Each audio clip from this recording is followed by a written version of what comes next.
నమస్తే తిరిగి వార్తలకు స్వాగతం. శనివారం జిల్లా కలెక్టరేట్ వశిష్ఠ సమావేశ మందిరంలో జిల్లా కలెక్టర్ అధ్యక్షతన మాతృ శిశు మరణాలపై సంబంధిత కమిటీ సభ్యులు బాధిత కుటుంబాల సమక్షంలో వైద్య సిబ్బందితో సమీక్షించారు. జిల్లాలో ఈ సంవత్సరం జూలై నెలాఖరు వరకు ఆసుపత్రుల్లో 2 మృత మరణాలు 4 శిశు మరణాలు నమోదుపై సమీక్షించారు. ఈ సందర్భంగా కలెక్టర్ మాట్లాడుతూ తల్లి చనిపోతే పిల్లలు కుటుంబ సభ్యులు ఎన్నో ఇబ్బందులు ఎదుర్కోవడం జరుగుతుందని అన్నారు. ఈ విషయాన్ని ప్రసూతి వైద్యులు నిరంతరం గుర్తుంచుకోవాలని అన్నారు. ఏ తల్లి కూడా బిడ్డకు జన్మనిచ్చి చనిపోకూడదని, జన్మించిన ప్రతి బిడ్డ ఆరోగ్యవంతంగా పెరిగేందుకు వైద్యుల కృషి ఎంతో అవసరమని అన్నారు. ప్రభుత్వం కోట్లాది రూపాయలతో ఆసుపత్రుల్లో అనేక మౌలిక సదుపాయాలు కల్పిస్తోందని, డాక్టర్లను వైద్య సిబ్బందిని నియమిస్తుందని, వైద్యులు గర్భిణీ స్త్రీలకు రోగులకు సేవాభావంతో ఉన్నతమైన వైద్య సేవలు అందించాలని అన్నారు.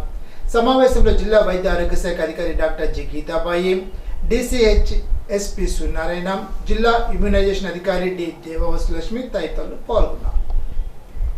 వినాయక చవితి పర్వదిన సందర్భంగా తణుకు పిల్లవారి వీధిలో ఏర్పాటు చేసిన వినాయకుడి మండపం వద్ద స్వామివారికి ప్రత్యేక పూజలు నిర్వహించారు.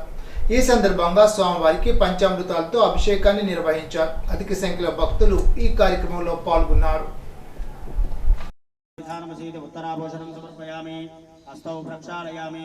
पादौ प्रक्षालयामि पुनः शुद्ध आचमनीयं समर्पयामि तांबूलं परिकल्पयामि तामावह जातवेदो लक्ष्मी.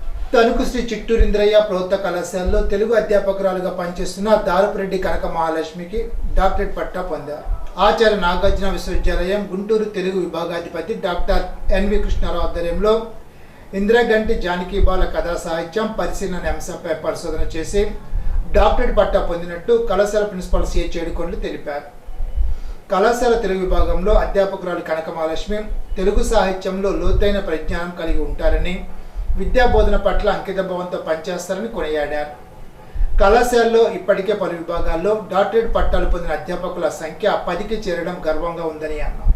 ఈ సందర్భంగా అధ్యాపకురాలు కనక మహాలక్ష్మిని అధ్యాపక బృందం ఘనంగా సత్కరించారు. కార్యక్రమంలో కళాశాల వైస్ ప్రిన్సిపాల్ RK ఫణిధర్, అధ్యాపకులు పాల్గొన్నారు. 50 సంవత్సరాలు కవిగా, రచయితగా, 40 సంవత్సరాలుగా జర్నలిస్టుగా 2 రంగాల్లో సేవలు అందించి పెక్కు అవార్డులు పొందిన విశ్రాంత ప్రధానోపాధ్యాయులు NK నాగేశ్వరరావుకు తెలుగు భాషా దినోత్సవం సందర్భంగా గిడుగు అవార్డు లభించింది. తెలుగు భాషా దినోత్సవం సందర్భంగా తెలంగాణకు చెందిన కవి పత్రిక సంస్థ ఈ అవార్డు నాగేశ్వరరావు మాస్టర్కు అందించింది. గతంలో గిడుగు అవార్డును పెనుగొండ త్యాగరాజు గానసభ అధ్యక్షులు, ప్రముఖ సంగీతకర్త GV సుబ్రహ్మణ్యం నుండి పొందారు. తన సాహితీ జీవితంలో ప్రభుత్వ ఉగాది పురస్కారంతో పాటు గురజాడ, శ్రీశ్రీ, చిలకమర్తి, పడాల, మదర్ తెరిసా, గురుబ్రహ్మ, పానుగంటి తదితర అవార్డులు పొందిన నాగేశ్వరరావు మాస్టర్ని స్థానిక సాహితీ, కళా, విద్యా, రాజకీయ ప్రముఖులు పలువురు అభినందనలు తెలిపారు. పాలకొల్లో మంత్రి రామానాయుడు ధర్మారావు ఫౌండేషన్ ఆధ్వర్యంలో నిరుద్యోగ ఉపాధ్యాయులకు ఉచిత DSC శిక్షణ నిర్వహించారు. 4 నెలల పాటు శిక్షణ పొందిన నిరుద్యోగ ఉపాధ్యాయులకు ప్రభుత్వం నిర్వహించిన DSCలో అర్హత సాధించి ఉపాధ్యాయులుగా నియామకం పొందారు. 700 మందికి పైగా శిక్షణ తీసుకున్నారు. శిక్షణ సమయంలో ప్రతిరోజు అనుభవజ్ఞులైన అధ్యాపకులతో బోధనే కాకుండా రోజువారీ వారం పరీక్షలు జరిపి ఇందులో వెనుకబడ్డారో గుర్తించి ప్రత్యేక బోధన చేసేవారు. వీటి ఫలితంగా శిక్షణ పొందిన నిరుద్యోగ ఉపాధ్యాయులు DSC పరీక్షల్లో ప్రతిభ కనపరిచి ఉద్యోగాలు పొందగలిగారు. ఉద్యోగం పొందిన ప్రతి ఒక్కరూ ఆనందంతో మంత్రి రామానాయుడు కలిసి మా జీవితాలకు ఒక మార్గం చూపారంటూ కృతజ్ఞతలు వ్యక్తం చేశారు. నా పేరు శ్రీలత. మొన్న జరిగిన DSC ఎగ్జామ్లో నాకు వెస్ట్ గోదావరి డిస్ట్రిక్ట్ 2nd వచ్చింది. నా మార్కులు 93.86. నేను ఇంటి దగ్గర ప్రిపేర్ అయ్యేదాన్ని నార్మల్గా. DSC నోటిఫికేషన్ వచ్చిన వెంటనే శ్రీ ధర్మారావు ఫౌండేషన్ తరపున నిమ్మల రామానాయుడు గారు మా అందరికీ ఉచిత కోచింగ్ 100 రోజుల పాటు అందించారు. కోచింగ్ అంటే ఫస్ట్ నేను ఆలోచించాను, అక్కడ చదవగలనా ఇంతమంది మధ్య, అక్కడ వాతావరణం ఎలా ఉంటుందో అని. కానీ అక్కడికి వెళ్ళిన తర్వాత నాకు తెలిసింది ఇంట్లో ఎలా అయితే ఉందో అక్కడ కూడా అలాగే ఉంది. మొత్తం ప్రతి కంఫర్ట్ ఇచ్చి మా ఎడ్యుకేషన్కి బెస్ట్ ఫ్యాకల్టీని తీసుకొచ్చి చాలా బాగా చెప్పించారు. ఇంట్లో ఉండి ప్రిపేర్ అయితే నాకు 80-85 వచ్చేదేమో. అక్కడికి వెళ్ళిన తర్వాత నేను డిస్ట్రిక్ట్లోనే టాప్ మార్క్, అదేవిధంగా స్టేట్లో 1 ఆఫ్ ద టాపర్ కింద నిలవడానికి గల మొదటి కారణం ఇక్కడ నేను కోచింగ్ తీసుకోవడమే. స్టేట్లో బెస్ట్ పేమ్ ఫ్యాకల్టీ, దాంతో పాటుగా మెటీరియల్స్ ఫ్రీగా అందించారు. మాకు ఇంట్లో ఉన్నట్టుగానే దోమలు కొట్టకుండా దోమతెరలు, చక్కని వాతావరణం కల్పించి మా చదువుకు ఎంతగానో ఉపయోగపడింది. తల్లిదండ్రులు ఎలా అయితే మా మీద కేర్ చూపించారో నిమ్మల రామానాయుడు గారు కూడా అంత కేర్ మా మీద చూపించారు. ఇంట్లో మంచి కింద ఆయన ప్రతిసారి వచ్చి మొత్తం మాతో కలిసి భోజనం చేయడం, మేము ఎలా చెప్తున్నారో ఆయన వినడం, అందరినీ కూడా బాగా చదువుతున్నారా అని పలకరించడం, ఇవన్నీ కూడా సొంత మనిషిలాగా ఆయన మమ్మల్ని చూసుకోవడం కూడా జరిగింది. ఈ రోజు ఈ విజయానికి కారణం ఆ రోజు ఒకసారి ఇచ్చిన కోచింగే. ఆయన రుణం అయితే ఎప్పుడు తీర్చుకోలేము. నా 7 ఏళ్ల కల్లా టీచర్ అవ్వాలని, దానికి కారణం సార్ వల్లే. మనస్ఫూర్తిగా ధన్యవాదాలు తెలుపుతున్నాను. ఈరోజు ఈ మార్కులు వచ్చిన తర్వాత సార్ మమ్మల్ని పిలిచి చాలా గౌరవంగా మాతో మాట్లాడి నాకు ఈ మార్కులు వచ్చినందుకు మనస్ఫూర్తిగా అభినందించారు. నా కళ గ్రూప్ 1 ఆఫీసర్ అవ్వడం, అది కూడా నేను సార్ ఆశీస్సులతో పొందాలని ఆశిస్తున్నాను. నిమ్మల రామారెడ్డి గారికి మనస్ఫూర్తిగా ధన్యవాదాలు చెప్పుకుంటున్నాను. మొగల్తూరు గ్రామ పంచాయతీ పరిధిలోని పోలీస్ స్టేషన్ వెనుక ఆదిలక్ష్మి వారి కాలనీలో గత 3 రోజులుగా జరుగుతున్న వినాయక చవితి ఉత్సవాలు ముగిశాయి. ఈ సందర్భంగా అన్న సమాధానం నిర్వహించారు. భక్తులు పెద్ద ఎత్తున హాజరై స్వామివారి తీర్థ ప్రసాదాలు స్వీకరించారు. మహిళా భక్తుల ఆధ్వర్యంలో వినాయకుల ఊరేగింపు పెద్ద ఎత్తున ఘనంగా జరిగింది.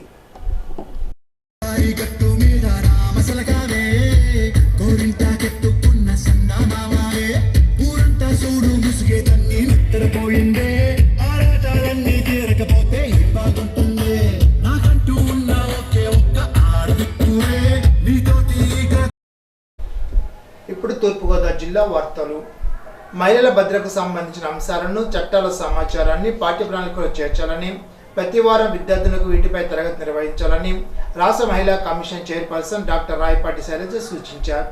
ఆంధ్రప్రదేశ్ రాష్ట్ర మహిళా కమిషన్ ఆధ్వర్యంలో తూర్పుగోదావరి జిల్లా మహిళా శిశు సంక్షేమ శాఖ సహకారంతో రాజమహేంద్రవరంలోని IMA భవనంలో శనివారం జరిగిన మహిళల సంక్షేమం, భద్రత, హక్కులపై జిల్లా స్థాయి అవగాహన కార్యక్రమానికి ఆమె ముఖ్య అతిథిగా హాజరయ్యారు.